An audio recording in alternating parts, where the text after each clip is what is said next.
Thank you, Dick Durbin. You make us all proud. On behalf of the great state of Illinois, crossroads of our nation, land and Lincoln, let me express my deepest gratitude for the privilege of addressing this convention.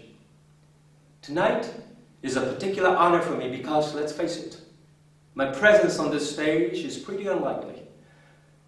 My father was a foreign student, born and raised in a small village in Kenya. He grew up herding goats, went to school in a tin roof shack. His father, my grandfather, was a cook, a domestic servant to the British. But my grandfather had larger dreams for his son. Through hard work and perseverance, my father got a scholarship to study in a magical place, America, that's shown as a beacon of freedom and opportunity to so many who had come before. While studying here, my father met my mother. She was born in a town on the other side of the world, in Kansas. Her father worked in oil rigs and farms through most of the Depression. The day after Pearl Harbor, my grandfather signed up for duty, joined Patton's army, marched across Europe. Back home, my grandmother raised a baby and went to work on a bomber assembly line. After the war, they studied on a GI Bill, bought a house through FHA, and later moved west, all the way to Hawaii in search of opportunity. And they too had big dreams for their daughter, a common dream born of two continents. My parents shared not only an improbable love, they shared an abiding faith in the possibilities of this nation. They would give an African name, Barak or Blessed, believing that in a tolerant America, your name is no barrier to success. They imagined me going to the best schools in the land, even though they weren't rich, because in a generous America, you don't have to be rich to achieve your potential. They're both passed away now, and yet I know that on this night, they look down on me with great pride. They stand here, and I stand here today, grateful for the diversity of my heritage, aware that my parents' dreams live on in my two precious daughters. And I stand here knowing that my story is part of the larger American story, and that I owe a debt to all of those who came before me, and that in no other country on earth is my story even possible. Tonight, we gather to affirm the greatness of our nation, not because of the height of our skyscrapers or the power of our military or the size of our economy. Our pride is based on a very simple premise, summed up in a declaration made over 200 years ago. We hold these truths to be self-evident, that all men are created equal.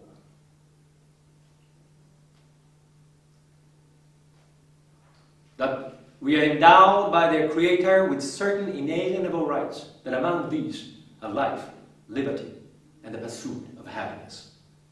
That is the true genius of America, a faith in simple dreams, an insistence on small miracles, that we can tuck in our children at night and know that they are fed and clothed and safe from harm. That we can say what we think, write what we think without hearing a sudden knock on the door. That we can have an idea and start our own business without paying a bribe. That we can participate in the political process without fear of retribution, and that our votes will be counted, at least most of the time. This year, in this election, we are called to reaffirm our values and our commitments, to hold them against a hard reality and see how we are measuring up to the legacy of our forebears and the promise of future generations. And fellow Americans, Democrats, Republicans, Independents, I say to you tonight, we have more work to do. More work to do for the workers I met in Galesburg, Illinois, who are losing their union jobs at the Maytag plant that's moving to Mexico, and now are having to compete with their own children for jobs that pay $7 an hour. More to do for the father that I met, who was losing his job and choking back the tears wondering how he would pay $4,500 a month for the drugs that his son needs without the health benefits that he counted on. and more to do for the young woman in East St. Louis and thousands more like her, who has the grace, has the drive, has the will, but doesn't have the money to go to college. Now, don't get me wrong. The people I meet in small towns and big cities, diners and office parks, they don't expect government to solve all their problems.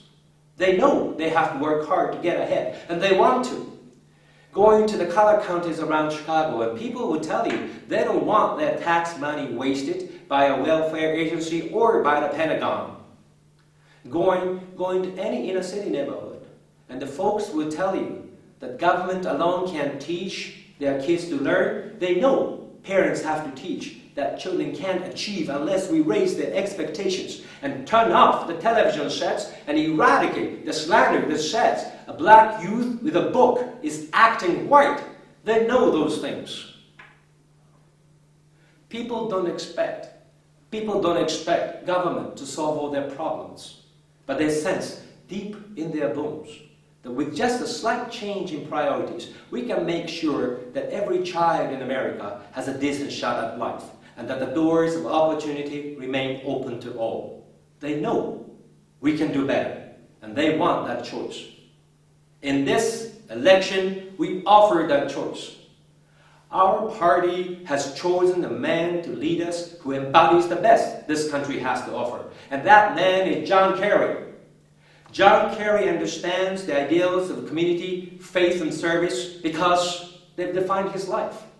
From his heroic service to Vietnam, to his years as a prosecutor and lieutenant governor, through 2 decades in the United States Senate, he's devoted himself to this country. Again and again, we've seen him make tough choices when easier ones were available.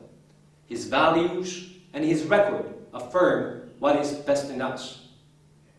John Kerry believes in America where hard work is rewarded. So instead of offering tax breaks to companies shipping jobs overseas, he offers them to companies creating jobs here at home. John Kerry believes in America where all Americans can afford the same health coverage our politicians in Washington have for themselves. John Kerry believes in energy independence, so we aren't held hostage to the profits of oil companies or the sabotage of foreign oil fields. And John Kerry believes in the constitutional freedoms that have made our country the envy of the world. And he will never sacrifice our basic liberties, nor use faith as a wedge to divide us. And John Kerry believes that in a dangerous world, war must be an option sometimes, but it should never be the first option. You know, a while back, I met a young man named Seamus in a VFW hall in East Moline, Illinois. He was a good-looking kid, 6'2", 6'3", clear-eyed, with an easy smile. He told me he'd joined the Marines and was heading to Iraq the following week. And as I was listening to him explain why he'd enlisted, the absolute faith he had in our country and its leaders and his devotion to duty and service, I thought, this young man was all that any of us might ever hope for in a child. But then I asked myself, are we serving Seamus as well as he's serving us? I thought of the 900 men and women, sons and daughters, husbands and wives, friends and neighbors who won't be returning to their own hometowns. I thought of the families that I met who were struggling to get by without a loved one's full income, or whose loved ones had returned with a limb missing, or nerves shattered, but still lacked long-term health benefits because they're reservists.